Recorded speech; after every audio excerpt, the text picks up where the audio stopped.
Donc rebonjour à ceux qui sont avec nous à distance. J'ai pas dit tout à l'heure, mais c'était un des objectifs. Quand j'ai mis sur la plateforme le document en Word, c'est pour qu'on puisse aussi le retravailler, le disposer, le mettre en page. Ceux qui l'avaient en papier, certains ont vraiment pu utiliser des surligneurs, entourer, mais vraiment c'est ça qu'il faut faire. Je veux dire. Et si on a le texte en ligne, c'est pour ça que je vous donnais les références en ligne, c'est qu'après, on récupère le texte et on peut vraiment le disposer, le colorier, l'aménager comme on a besoin. Alors qu'évidemment, bon, on peut le faire sur une Bible papier comme ça, mais l'interligne n'est pas très bon, enfin voilà, c'est moins facile que de disposer du texte, que ce soit celui de la Tob, de la Bible seconde, de la Jérusalem. Donc ça vaut la peine de récupérer le texte sur un des sites pour ensuite pouvoir repérer ces questions de verbes, de temps, de mode, de pronoms, et de dire, tiens, il se passe ci ou il se passe ça. Et donc il y avait plein de questions, certains sont arrivés jusqu'à la question 4, bravo, certains sont arrivés jusqu'à la question 5, donc félicitations.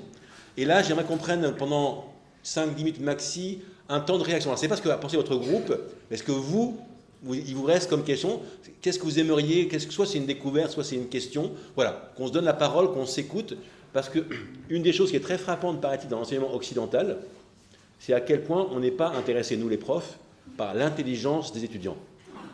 Alors que pourtant, elle est extraordinaire. Et une des grandes forces de la sémiotique qu'on donne dans cette maison, c'est précisément le travail en groupe, de se rendre compte à quel point ensemble, ecclésialement on pourrait dire, il y a quelque chose qui se produit d'une écoute de la parole commune.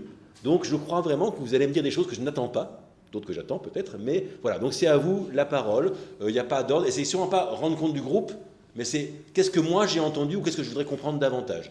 Donc c'est plutôt une prise de parole personnelle et pas de porte-parole. Et donc c'est à vous, peut-être qu'il y a des questions de Mireille depuis la ligne en ligne. Affirmation. Et si on peut dire d'où on vient? Nous étions 4 dans notre groupe et nous avons 4 visions différentes. Et alors pour Donc vous, personne ne sera porte-parole du groupe. C'est surtout sur le découpage du texte, découpage de la péricope, qu'est-ce qui est introductif, où on voit une conclusion. Enfin, vraiment, chacun avait sa vision sur les différentes questions. Alors, je ne vais pas rentrer dans toutes les questions. Et est-ce que les autres vous ont fait changer d'avis ou pas? Non, parce qu'elles sont assez difficiles à déplacer. Mais... Non, mais et ça, c'est intéressant. C'est-à-dire, une des questions derrière ça, c'est celle de l'argumentation. Comment est-ce que je peux argumenter pour convaincre un autre qui voit différemment en raison de ce qui explique pourquoi moi je vois comme ça et lui ou elle autrement. Et ça, c'est des exercices qui sont très importants méthodologiquement. Rendre compte de mes choix, sachant que de fait, il y a plusieurs découpages possibles, il y a plusieurs raisons que ce verset 5 soit conclusif ou introductif, sinon je n'aurais pas posé la question, mais de fait, qu'est-ce qui justifie mon choix de le rendre plutôt conclusif ou bien mon choix de le rendre plutôt introductif? Et donc c'est rendre compte, trouver les mots pour le dire, qui après diront, ok, mais ça c'est moins important que ce que je fais par ailleurs. Bon, mais oui. Alors les notes de bas de page aident à cheminer.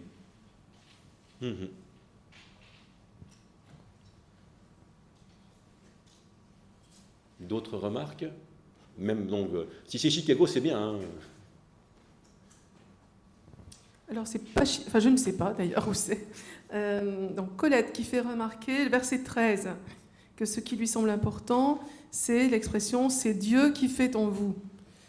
C'est Dieu qui fait en vous. La foi au Christ, dit-elle, entraîne à faire selon son dessein bienveillant.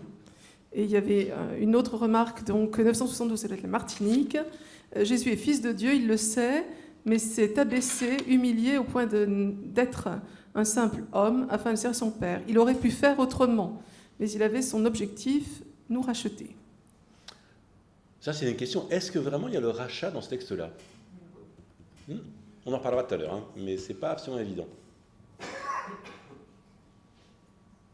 D'autres remarques, d'autres questions? Oui, c'est le groupe, le fameux groupe, le groupe des 4. Certaines personnes dans le groupe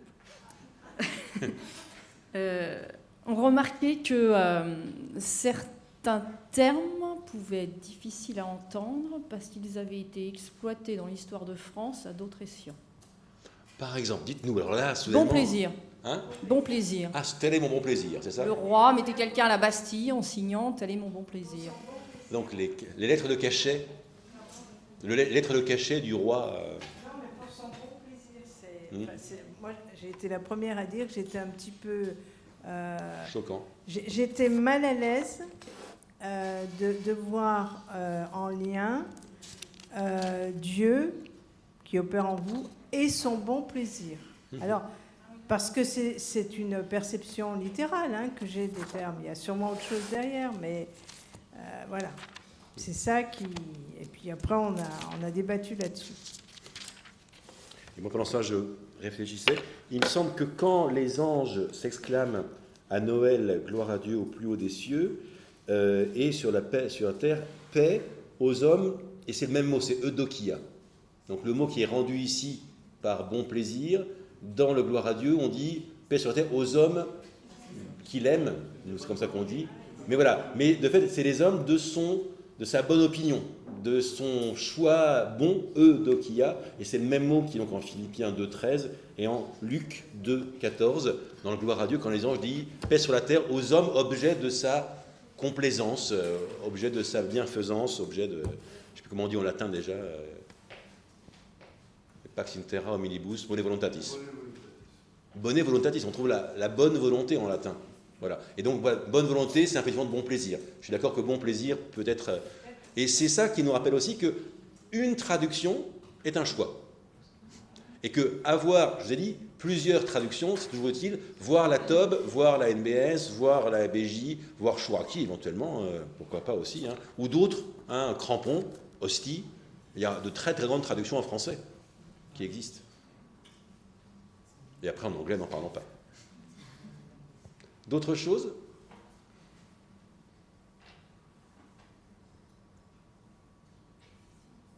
Oui. Moi, je n'ai pas bien compris la question 4. Jésus disposait d'un rang d'égalité avec Dieu. Donc, c'est fait référence à lui qui était vraiment divin, là, au verset 6. Est-ce que c'est... Enfin, je n'ai pas suivi le cours de Christologie, mais... Est-ce que c'est on peut le comprendre, c'est une relecture de Paul. Et donc, il exprime sa foi, là. Et voilà. Donc, j'aurais besoin un peu de... Alors ça, je vais le commenter tout à l'heure, hein, donc, mais on va y venir. En fait, je dis déjà qu'une des questions que ça me pose, c'est est-ce qu'il s'agit du Christ incarné ou du Christ préexistant, cette égalité avec Dieu. Mais tout à l'heure, j'y reviens, mais la question, c'est celle-là. C'est la question, est-ce que ce texte-là s'applique au Christ préexistant, auquel cas on est, après la crise arienne, dans la dogmatique catholique et orthodoxe classique, ou bien est-ce qu'on est dans une autre logique, que je vais essayer de démontrer tout à l'heure, mais vous verrez, encore un peu de suspense. Ah, au fond, là il y a droite, puis il y a Christiane, puis devant, pardon. Il me semblait justement qu'il fallait éviter de projeter des problématiques christologiques postérieures sur des textes comme ça. Mais en même temps, elles s'en nourrissent. Je veux dire, ces textes-là sont ce qui permet de construire la théologie. Oui, mais est-ce qu'on ne le fait pas posteriori si on dit, par exemple, là, c'est le verbe éternel qui s'incarne, verbe incarné, est-ce qu'on ne fait pas un contresens? Ah bah non, ça c'est la foi de l'Église, donc c'est pas un contresens, mais... Non, mais par rapport à... Oui, bien pas au niveau de la foi, au niveau de l'exégèse littérale, là. Ça, la question, c'est un texte ouvre à différents niveaux de lecture. Le niveau donc dogmatique est évidemment le niveau important, mais de fait, ce texte-là peut ouvrir à d'autres lectures, et c'est ce qu'on va voir tout à l'heure ensemble. Ouais, parce que le problème de critique textuelle aussi qui m'a un peu interpellé, c'est la traduction de la Vulgate, lui qui existait en forme de Dieu, enfin, c'est ça, en fonction des traductions qu'on peut... La question m'a semblé difficile. Ah ben elle l'est. Voilà. Elle l'est carrément, oui. Mais s'il n'y avait que du colorier à droite, colorier à gauche, non. Faut aussi donner quelque chose qui soit un peu nourrissant et qui soit stimulant pour vous qui devez faire la théologie, quoi. On fait de la Bible pour la théologie. On ne fait pas juste de la Bible pour le plaisir de colorier en jaune ou en rouge. Même si c'est bien, la jaune et la rouge... Moi, je voudrais souligner simplement au verset 6 et 7 le terme « vraiment ». Vraiment divin, vraiment esclave. Je trouve que la traduction est très bonne. Et ce terme « vraiment », on le retrouvera plus tard dans les formulations christologiques « vrai Dieu, vrai homme ». Et je pense que cette notion de vrai, de vérité est importante. Merci. Il y avait deux au milieu là. Deux. Moi, la première partie du texte, c'est vraiment faites ceci, ne faites pas cela, c'est quand même l'homme qui agit. Et à la fin du texte, c'est Dieu qui opère en vous le vouloir et le faire. Donc ça m'embête. Ça vous embête ? Ça me gêne. Pourquoi ? Parce que c'est Dieu qui fait tout ou c'est l'homme qui a un peu de liberté et qui fait pour dire à Dieu qu'il l'aime ? Non, de fait, c'est pour ça que je voulais qu'on voit ce texte-là, parce que de fait, c'est une des grosses questions d'anthropologie chrétienne. Comment est-ce qu'on articule la liberté et la grâce ? Et je crois que ça le montre. Mais de fait, vous avez bien vu, il y a un gros enjeu pour nous. Moi, je me suis arrêté sur « Il ne s'est pas prévalu d'un rang d'égalité ». Est-ce que se prévaloir d'un rang, ce n'est pas une attitude typiquement humaine que Paul cherche à dénoncer ou à nous ouvrir un peu les yeux là-dessus? C'est très, très humain. Et qui fait assez bien le lien dans ce cas-là avec ce qui précède. Comme avant, il invite les Philippiens à ne pas se considérer, mais à considérer les autres comme supérieurs à soi, de fait, ça ferait un lien assez logique entre l'homme Jésus et puis les hommes philippiens à qui Paul s'adresse, non ? Voilà, oui. Enfin, pour prolonger ce que vous dites, mais je crois que... Oui, de fait, c'est une attitude qui est plutôt humaine qu'on attendrait de la divinité. Il y a déjà plein de choses passionnantes, il y en a sûrement encore d'autres. Alors devant, on nous appelle, attention, en direct de... Là, je ne sais pas, mais donc il y a une remarque sur le verset 5 comme introductif, ce verset qui invite à suivre l'exemple du Christ dans le don total de soi.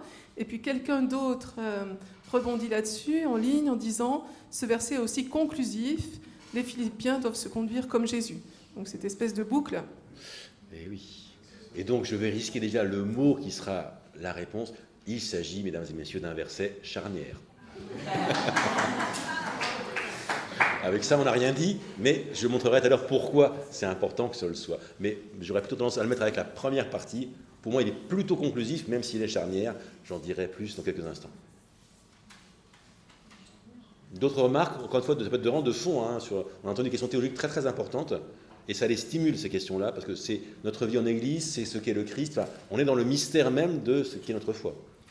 On s'est posé une question sur la péricope. Est-ce que le texte que vous nous donnez de 1 à 13, c'est ça la péricope ? Et d'autre part, est-ce qu'on peut avoir une péricope dans la péricope ? En se disant que du verset 9 à 11, c'est une péricope, et puis que de 1 à 13, c'est une plus grande péricope. Alors là, je dois confesser que ça dépend énormément des exégètes. J'ai le souvenir de François Frézy, que Mireille a eu comme enseignant, voilà, et que moi j'ai connu comme collègue aussi, qui avait tout un niveau pour distinguer les sections, les parties, les paragraphes. Il y avait 5 ou 6 niveaux pour distinguer au sein d'un texte des unités. Et après, chaque collègue définit un peu ce qu'il appelle unité. Simplement, péricope, c'est coupé autour. Donc c'est une section. Donc j'ai fait une incision dans le texte, et c'est mon incision.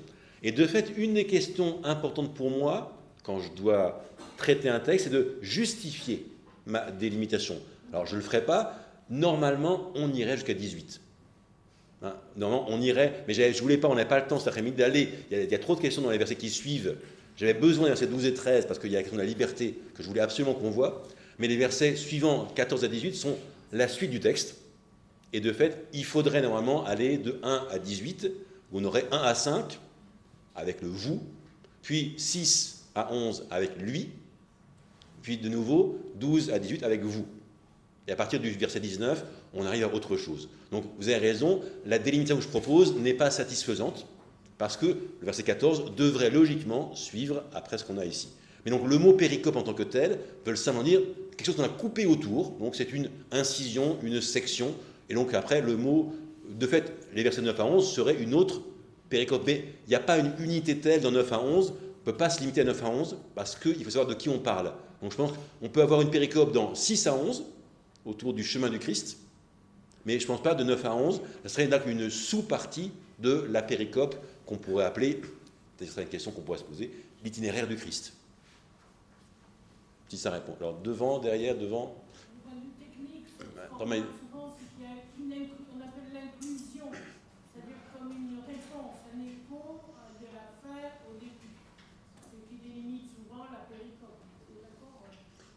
il peut y avoir ça, oui, devant. Oui, aussi par rapport au découpage, j'avais jamais reparé dans ce texte en fait qu'au verset 9, c'est Dieu qui a élevé Jésus, non? Et puis au 13, c'est Dieu qui opère en vous. Alors l'action de Dieu marque ce qui s'était fait en Jésus et en vous, disons les Philippiens. Ça, c'est pour ça que ce que le Christ a vécu nous encourage à le vivre nous aussi. De fait, merci pour ce lien. Enfin, on voit bien que le détour, certains dans un groupe a dit ça, voilà, il y a un détour de fait par l'exemple du Christ pour partir d'une exhortation, impérative vous, pour revenir à l'exhortation, vous aussi, et entre les deux, il faut passer par l'exemple du Christ, mais de fait, c'est le même Dieu qui agit dans le Christ et qui va agir en nous, tout à fait. Derrière, tout au fond, il y a l'avant-dernier rang à droite.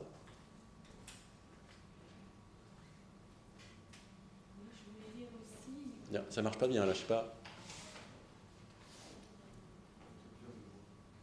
Ça marche, là? Oui. Ah, oui.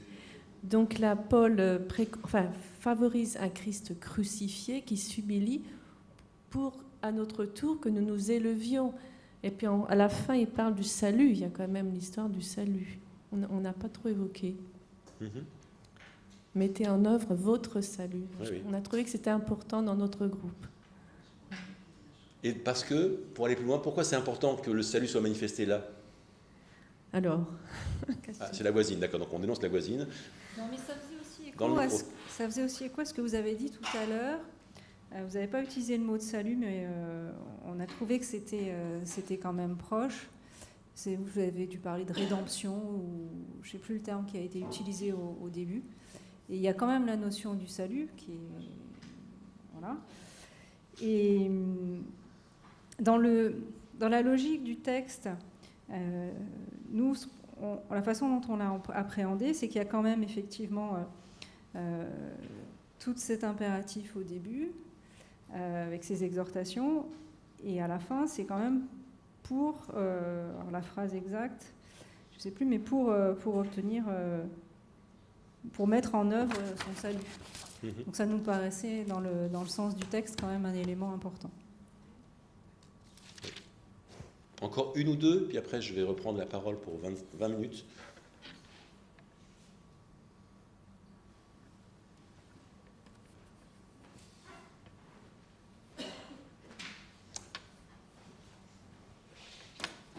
C'est tout bon?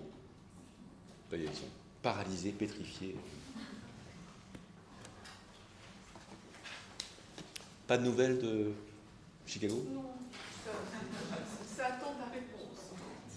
Oui. Sur les conclusifs, c'est compliqué. Oui, ça je comprends.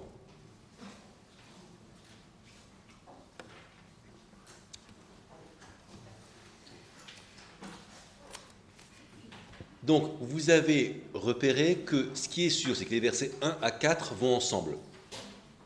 Ce qui est sûr, c'est que les versets 6 à 11 vont ensemble, et que le verset 5 pose problème. Et qu'après, on a dit, il faudrait aller probablement du verset 12 au verset 18. D'accord? Vous avez dû repérer aussi qu'il y a des impératifs qui vont jusqu'au verset 5, et que jusqu'au verset 5, on est avec un impératif donc, qui s'adresse à des interlocuteurs, donc en deuxième personne du pluriel, avec le « vous ». Donc là, à l'écran, j'ai repris le texte, en essayant de le mettre là, pour le coup, dans une disposition un peu différente, et c'est ça l'intérêt de pouvoir avoir le traitement de texte, qu'on peut vraiment redisposer comme on veut le texte, puis le colorier, autant qu'on veut. Alors là-dessus, certains de mes collègues sont très doués pour colorer leur texte. Tandis qu'au verset 6, on n'a plus d'impératif, mais on est dans l'indicatif. Donc, à cause de ça, le verset 5 qui dit « les dispositions qui sont en Jésus-Christ », je sais que, je vous l'ai dit, c'est un verset charnière. Mais dans la mesure où il est introduit par un impératif et qu'on a le « entre vous », j'ai plutôt tendance à le considérer comme étant une conclusion temporaire de l'exhortation. C'est-à-dire, il y a une première exhortation qui va du verset 1 à 4, c'est sûr, et qui est encore exhortative au verset 5. Mais ce qui arrive à partir du verset 6 est vraiment différent. Ce n'est plus de l'exhortation, c'est un récit. Donc on a quitté l'impératif et on est maintenant dans l'indicatif. D'où l'importance de distinguer ce qui est de l'ordre de l'impératif de l'indicatif. Et à partir du verset 6, on va avoir autre chose dont je parlerai après. Et à partir du verset 12, on retrouve de nouveau un impératif. Hein, vous avez les impératifs de mettez en œuvre. Mettez en œuvre. Donc, et l'apostrophe « mes bien-aimés » au verset 12. Donc on retrouve les interlocuteurs au verset 12. Donc on a, à mon sens, donc 3 parties. Et je pense j'ai dit le verset 5 sert de transition, mais je le rattache davantage. Et ça, c'est une des questions qu'il faut savoir en exégèse, c'est que ça relève parfois d'un senti. On dit, mais c'est plutôt ça ou plutôt ça. Vous avez un plat, il est aigre-doux. Alors, il est aigre ou il est doux? Eh bien, ouais, il est aigre-doux, quoi. Donc, oui, il est plutôt aigre. Hein. Oui, le poulet, il est trop de vinaigre. Oui, mais il est quand même, il y avait du sucre. Oui, mais bon. Et parfois, dans l'exégèse, il y a cette question de un petit peu plus. Et c'est pour ça, je pense, dans le groupe où vous étiez, où certains avaient comme critère de dire, qu'est-ce qu'il parle de Jésus? Alors, avant, on ne parle pas tant que ça de Jésus, semble-t-il, et puis à partir du verset 5, on vous dit, voilà ce qu'il faut vivre dans Jésus. Donc, ayez les sentiments de Jésus, 2 points, et le texte que vous avez là, par sa ponctuation, vous invite à considérer le verset 5 comme introductif. Hein, le fait qu'ils aient mis un point, et ensuite 2 points à la fin du verset 5, forcément, la traduction de la NBS vous invite à considérer le verset 5 comme introductif. Sauf que si on va dans le livre lui-même, on verra que le verset 5, il est décroché des versets 1 à 4. Donc là, eux savent bien que ce verset-là, il joue un rôle qui n'est pas de même nature. Donc, il n'est pas vraiment comme les versets 1 à 4, mais il n'est pas non plus de même niveau que les versets 6 à 8. Alors, ces versets 6 à 8, pareil, je remonte la Bible pour la caméra. Dans votre Bible, pour beaucoup, ces versets-là sont mis en page de manière poétique. C'est-à-dire qu'ils ne sont pas justifiés à droite, mais seulement à gauche. C'est-à-dire le texte ne va pas jusqu'au bout de la ligne, mais il y a un retour à la ligne avant qu'on ait fini la colonne. Ça, c'est une convention de style dans les Bibles qui dit, attention, ce texte-là, il est poétique. Et donc dans les psaumes, dans les prophètes, on va trouver ça. Et donc le fait que ma Bible utilise cette typographie-là, cette disposition-là, indique que pour les éditeurs de la Bible, ce texte-là relève d'une poésie. Alors je peux vous dire, il y a eu un congrès il y a quelques années sur la question des hymnes du Nouveau Testament, et la moisson est maigre. Donc non, on parle au mieux de prose rythmée, mais on ne parle plus d'hymne. Donc on dit souvent l'hymne aux Philippiens, que certains chanteront ce soir d'ailleurs, mais là, en fait, aujourd'hui, quand on travaille sur ce texte-là, on n'a pas les caractéristiques en littérature grecque de ce que c'est qu'une hymne. On est dans une prose poétique, mais on n'est pas vraiment dans cet hymne comme on trouverait l'hymne à Zeus de Cléante ou d'autres grands poèmes comme ça. Donc, 3 parties, exhortation, exemple, nouvelle exhortation. Donc 3 parties, et donc l'exemple sert de détour, suivant ce que je disais. Donc, on commence par un quadruple si. Et donc là, je les ai alignés, les si. S'il y a donc, s'il y a donc, s'il y a donc. Et donc, en sachant que dans le grec, il n'y a même pas le verbe. C'est eitis un, eiti, eitis, eitis. Il n'y a pas le verbe avoir. Et donc là, on a s'il y a suivi d'un impératif comblé. Donc, probablement, vu l'impératif qui est là, on peut supposer que les conditions sont réelles. Et donc la question que vous vous posez, c'est est-ce qu'il y a de l'encouragement dans le Christ? Question difficile. Est-ce que connaître le Christ, c'est plutôt un encouragement, plutôt un découragement? Plutôt encouragement, non? Ouais, c'est plutôt encouragement de savoir qu'il y a le Christ. Et est-ce que l'amour est réconfortant? Est-ce que être aimé, c'est réconfortant? Plutôt, hein? Oui. Donc, on va dire oui. 3e étape, et là c'est intéressant, donc le Christ nous encourage, l'amour nous réconforte, l'Esprit crée la communion. Alors là, il y a toute une question, comme souvent chez Paul, esprit majuscule, esprit minuscule, esprit humain, esprit divin. Vu le contexte, je pense que c'est l'Esprit Saint. Mais ça c'est moi, que l'Esprit Saint crée la communion, confère 1 Corinthiens 13, que la communion de cet esprit soit toujours avec vous, tout ça. Bon. Et s'il y a tendresse, et là, il parle de magnanimité. Et donc, c'est splankna et octirmo. On est du côté de la miséricorde, du côté de cette grâce de miséricorde. Donc, tout ça, c'est est-ce qu'on vit ça? Alors, les 3 premiers, c'est sûr qu'on les vit. Le quatrième, on peut espérer qu'on le vit aussi. Alors, il dit, puisque c'est ça que vous vivez déjà, on parle de l'expérience, hein. Alors, comblez ma joie, en étant bien d'accord. Donc, pour Paul, l'action de l'unité de l'Église, de la communauté, elle s'appuie sur le fait que le Christ soit encourageant, que l'amour nous réconforte, qu'il y ait entre nous une tendresse et une magnanimité, et puis que l'Esprit Saint crée la communion, mais l'enjeu étant d'être bien d'accord, cette unité. Or, il sait bien que être d'accord, ça suppose un abaissement. Ça suppose que par rapport à mes propres positions, par rapport à mes propres opinions, eh ben, il y a quelque chose qui va changer. Alors ensuite, le verset 2b, ayez un amour. Donc là, c'est pareil, je pense qu'en grec, on a un participe et pas un impératif, et c'est ayant un même amour en grec.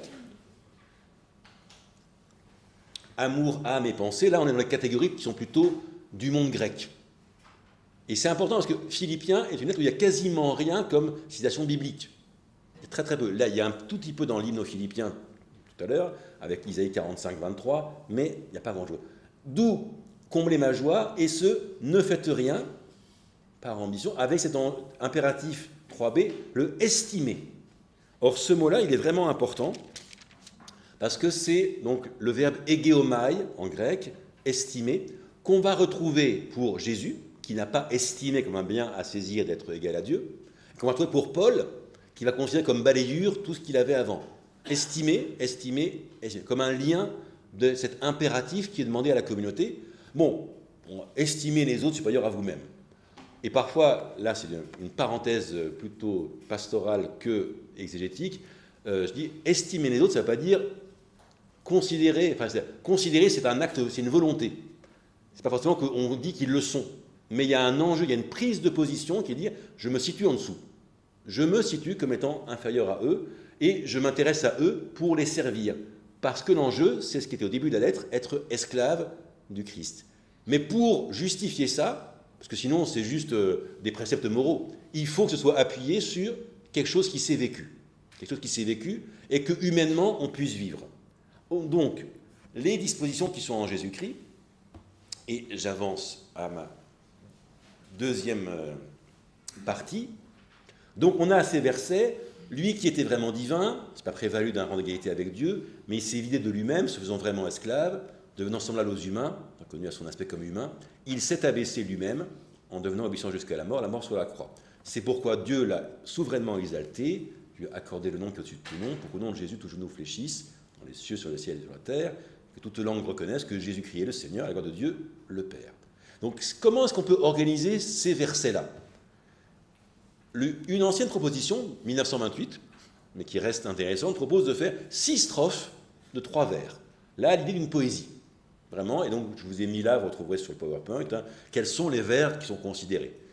Joachim Jeremias, qui était un grand exégète de l'après-Seconde Guerre mondiale, allemand, lui proposait de voir une lecture vraiment théologique, avec une préexistence du verbe, l'incarnation jusqu'à la mort et l'exaltation.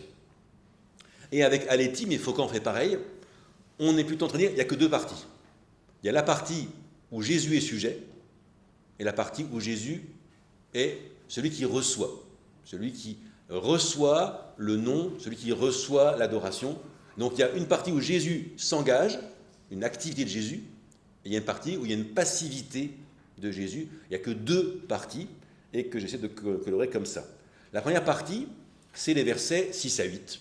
Je pense que tout le monde a repéré que donc 6 à 8, c'est Jésus qui est sujet, avec ce « il ne s'est pas prévalu, il s'est vidé, il s'est abaissé ». J'ai mis en rouge les verbes dont Jésus est le sujet. Donc Jésus n'a pas considéré, le verbe egeomai, dont je parlais tout à l'heure, Jésus s'est vidé et Jésus s'est abaissé. Donc on a 3 verbes qui indiquent un chemin de descente volontaire, un engagement. Alors qu'il pourrait faire autrement, il a fait le choix d'un engagement qui le dépouille de ce qu'il était. Et cet engagement-là, il se joue en 2 étapes, 2 sous-parties, qui se jouent autour du vraiment que tout à l'heure soulignait Christiane. Le premier verset dit il était vraiment divin. Sauf que, comme on signalait par rapport au latin, le grec parle d'une morphée, d'une forme de Dieu. Il était en forme de Dieu. Et là, ça finit en « il est vraiment esclave » en forme d'esclave. C'est le même mot, morphé ici, et morphé ici, que les traducteurs de la Nouvelle Bible Seconde ont rendu par vraiment et vraiment. Vraiment divin, vraiment esclave. Or, vraiment esclave, vous m'accorderez probablement que ce n'est pas de l'ordre d'une nature. Donc, vraiment divin, est-ce que ça relève de la nature? On dit, est-ce qu'on a des questions ontologiques ici, ou des questions plutôt expérientielles, fonctionnelles? Et il me semble que ce que Paul veut demander aux Philippiens, c'est un comportement, donc un engagement qui va dans le sens de ces trois verbes en rouge, ne pas se prévaloir de ce que je pourrais réclamer, ma supériorité, qui peut exister. Mais même si elle existe, la mienne n'est rien par rapport à celle de Jésus qui était Dieu. Donc j'ai beau être moi supérieur à mes frères, en taille par exemple, voilà, je suis nettement supérieur à tout le monde, mais ne pas considérer ça comme quelque chose d'important devant ce chemin de descente volontaire, se vider, ce ekénocène qu'on a au verset 7 ici. Et puis cet abaissé. Donc premier chemin de descente. Et deuxième chemin, donc, d'obéissance. Il devient semblable aux humains, il est reconnu comme humain, il s'est abaissé. Et littéralement, le grec parlait plutôt de il s'est humilié, il s'est fait petit. Et là, c'est le contraire de l'éloge. On fait l'éloge de ce qui est grand, fort. Normalement, dans le monde antique, on ne fait pas l'éloge de ce qui est bas, vulgaire, petit. Mais justement, le retournement de Paul et de Jésus, c'est que ce qui était apparemment sans aucune valeur, ce qui est humilié, ce qui est abaissé, c'est ça que Dieu a choisi. Et donc, il nous montre le chemin de Dieu de descente volontaire, avec cette obéissance, devenant obéissant jusqu'à la mort, et la mort sur la croix. Ayant dit cela, je vous dis, la lecture classique et orthodoxe, c'est d'y voir, à la suite de Arius, de la controverse avec Arius, donc à partir du fin 3e, début 4e siècle, la question de la préexistence éternelle du Fils en Dieu. Et Arius, certains le savent peut-être déjà, pensait que c'était plus simple d'avoir un seul Dieu et que le Fils ne soit pas Dieu. Que le Fils soit une créature, la plus élevée, le médiateur, le logos, tout ce que vous voulez, tout mais pas Dieu. Et honnêtement, c'est une position qui, je pense, si vous faisiez un sondage dans vos églises, ne serait pas en défaveur de beaucoup de gens aujourd'hui. Quoi, Jésus est Dieu? Non, Jésus, ça va, on sait qui c'est un type de Galilée, c'est pas Dieu, quoi. Si, c'est Dieu. T'as vu? Voilà, mais c'est vrai que si on regarde bien aujourd'hui, et évidemment l'islam qui affirme qu'il n'y a pas d'associé au Dieu unique, poursuit en un sens cette exigence de l'unicité de Dieu. Et penser la Trinité, c'est toujours un défi pour nous chrétiens. Penser la Trinité dans cette unité et cette diversité. Bon, tout ça pour dire qu'à partir des pères de l'Église du IVe siècle, on va lire Philippiens dans le sens de la préexistence, en disant il était égal à Dieu, il était en forme de Dieu. Donc on va prendre ce verset 6 pour en faire un argument théologique. Mais il me semble que dans le contexte de Philippiens, c'est un peu autre chose que Paul propose comme itinéraire de la vie de Jésus. Parce que être égal à Dieu, de fait, ça pourrait être, il ne dit pas être Dieu, hein, il dit être égal à Dieu, le rang d'égalité avec cette isa, hein, vous connaissez le triangle isocèle, donc iso de même mesure, et donc il dit être égal à Dieu, égal à Dieu. Or, il me semble que si on réfléchit au ministère de Jésus dans l'Évangile selon saint Marc, on a des choses qui rendraient assez bien compte de ce chemin-là. C'est-à-dire que quand Jésus arrive en Galilée, il arrive rempli de puissance. Il guérit les malades, il chasse les démons, il marche sur les eaux, il multiplie le pain, à tel point que même ses disciples se disent « c'est qui ?» Non mais, c'est qui ce type? Parce que là, ce qu'il fait, on n'a jamais vu ça. Et de fait, la puissance de Jésus, quand il est en Galilée, est une puissance qui est celle de Dieu. Tes péchés sont pardonnés. Ils réagissent, les pharisiens. Ah non, ça c'est réservé, hein. C'est pour Kippour, c'est que Dieu qui pardonne les péchés, c'est pas un homme. Alors, égal à Dieu. égal à Dieu dans sa vie de puissance, dans son ministère de Galilée. Sauf que être égal à Dieu, ça ne suffit pas. Ça ne suffit pas. C'est autre chose qui est le choix de Jésus. Et Jésus, vous savez, en Marc 8, juste après le moment où enfin Simon-Pierre, par un coup de génie, par un coup d'Esprit Saint sûrement, confesse que Jésus est Messie, il lui dit « Je vais mourir. Je vais mourir. » Ah ben c'est sympa, merci, je te reconnais comme le sauveur et tu me dis « C'est fini. » Bon. Il a fait le choix résolument d'aller à Jérusalem pour y mourir et de renoncer. Et ce qui est très frappant dans l'évangile de Marc, c'est à quel point, à partir de ce moment-là, il y a de moins en moins de miracles. De moins en moins. Oui, il y aura Bartimée, d'accord, aux portes de Jéricho. Mais à Jérusalem, est-ce que le filet desséché, c'est un miracle? C'est pas chez Marc. C'est pour ça que je dis chez Marc. Ça, c'est chez Jean. Chez Jean, c'est tout à fait différent. Mais je parlais de la... Et comme Marc est un évangile qui est à peu près, disons, de la même époque que Paul, on est dans des thématiques voisines. Et donc, chez Marc, on a cette idée qu'il y a de moins en moins de la puissance divine qui se manifeste dans Jésus jusqu'à sa mort sur la croix.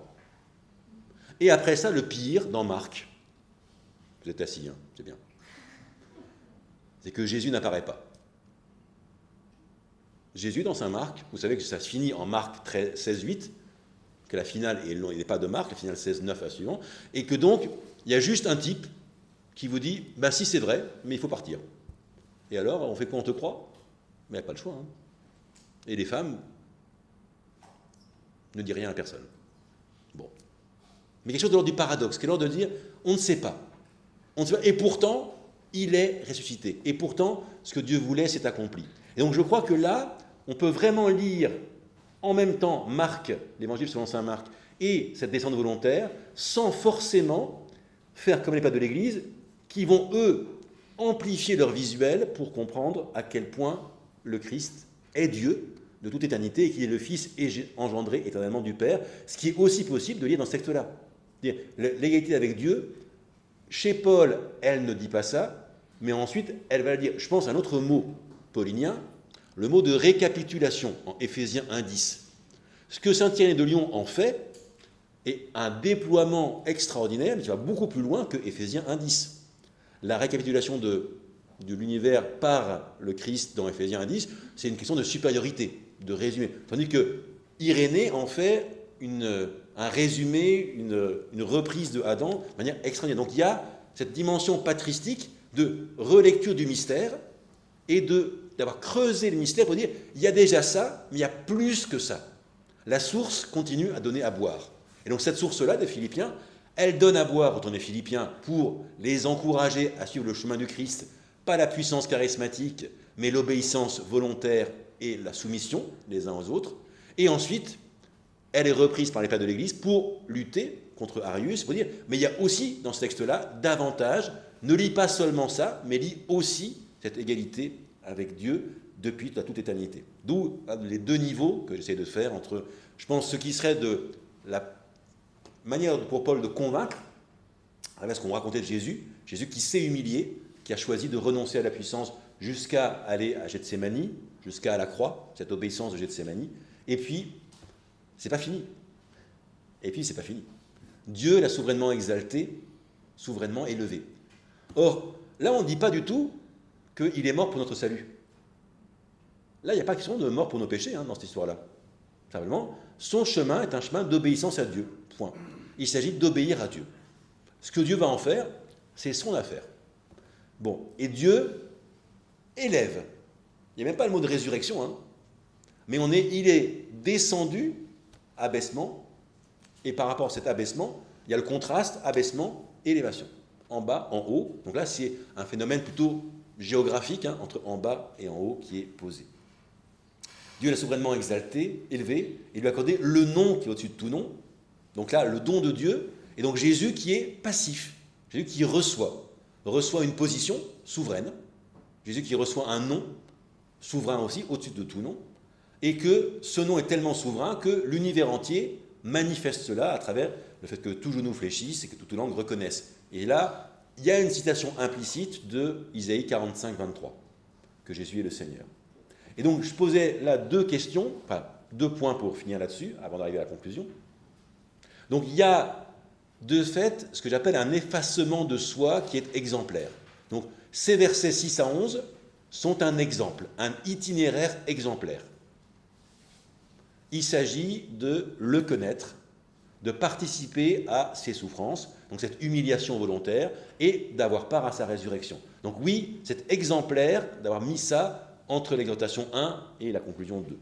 Et puis, c'est vrai que la croix, dans ce texte-là, n'est pas liée à un salut.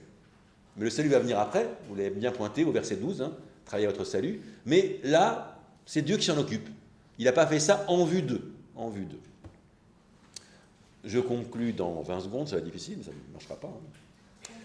Hein 35 secondes. Donc la conclusion, ainsi, mes bien-aimés, comme vous avez obéi. On vient de voir le Christ obéissant, c'est lui qui nous réconforte, au début du verset 1. Donc, puisqu'il nous réconforte, il va nous rendre capables d'obéir comme il a obéi. Donc son obéissance nous rend capables de vivre notre obéissance. Donc, comme vous êtes toujours obéi, donc là c'est réconfortant, non seulement dans la présence de l'instant, mettez en œuvre votre salut avec crainte et tremblement. Alors là, bien sûr, les protestants parmi vous devraient sauter au plafond. Parce que mettre en œuvre son salut, c'est carrément, ça ne va pas du tout. La foi et les œuvres, non, la foi seule. Sauf que là, Paul se rend bien compte qu'il y a deux choses. Il y a ce qu'il a dit avant, dans les versets 6 à 8, où il y a cet engagement volontaire à descendre. Engagement volontaire. Donc oui, l'impératif appelle une liberté. Jésus a choisi librement, dans la prière eucharistique numéro 2, on dit « avant d'entrer librement dans sa passion ». Librement. Et en même temps, c'est Dieu. C'est Dieu qui ressuscite Jésus. C'est Dieu qui l'élève. Et donc, il y a au verset 12 quelque chose de ce qui était avant dit dans les versets 6 à 8, cette obéissance volontaire. Oui, je choisis l'obéissance. Je choisis l'obéissance. Et en même temps, cette obéissance-là, elle m'est donnée comme grâce par Dieu. Donc, c'est tout l'enjeu de penser nos libertés, celles de Dieu et d'un autre, non pas comme concurrentielles, mais comme coopération, comme coopérantes.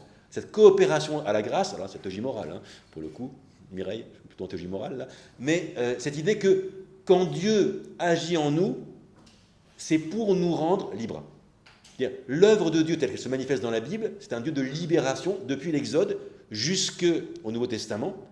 Il nous rend libres, et étant libres, on a envie de vivre avec lui, et ça se met sous le registre du service. Ah oui. Donc on est libre et serviteur. Un esclave libre. Oui, la servitude volontaire. Quelque chose comme ça. Et comme le Christ qui s'est fait volontairement, librement, esclave. Et Paul, au début de la lettre, dit « je suis esclave ». Donc c'est un peu ça qui est là-dedans. Donc il y a ce paradoxe qui est tenu par Paul.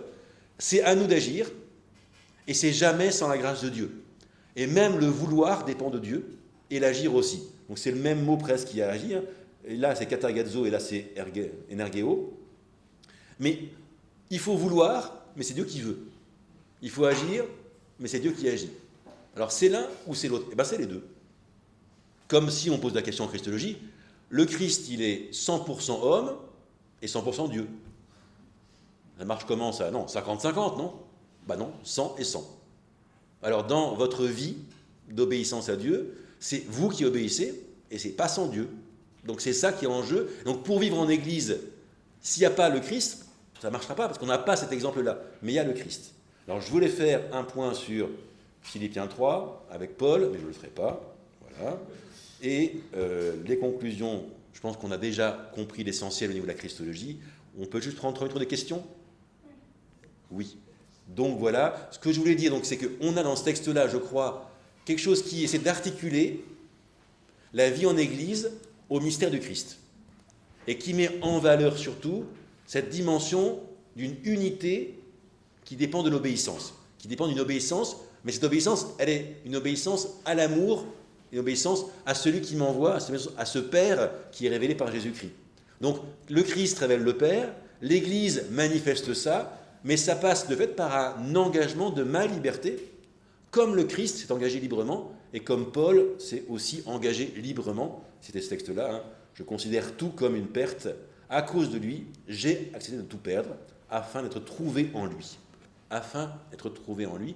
C'est ça, je crois, que Philibin propose comme chemin, un chemin de déplacement, un chemin qui fait tomber notre rêve de toute puissance, mais qui nous met, au contraire, au contact des autres, au service des autres. Voilà.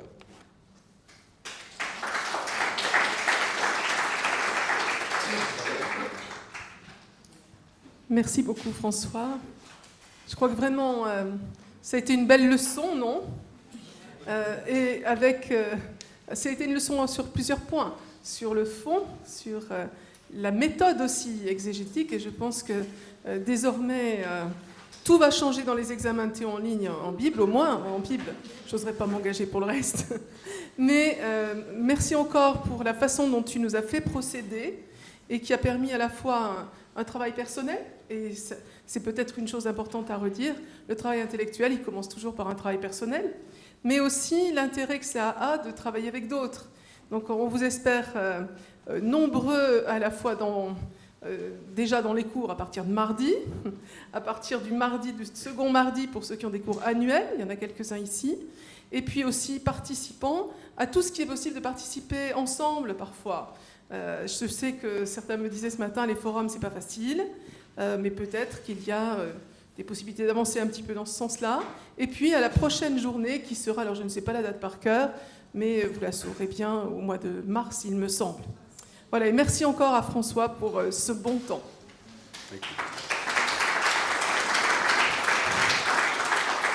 On peut remercier aussi particulièrement Pierrick et Antoine, qui étaient à notre service pour tout ce qui est technique. Bon retour à chacun d'entre vous.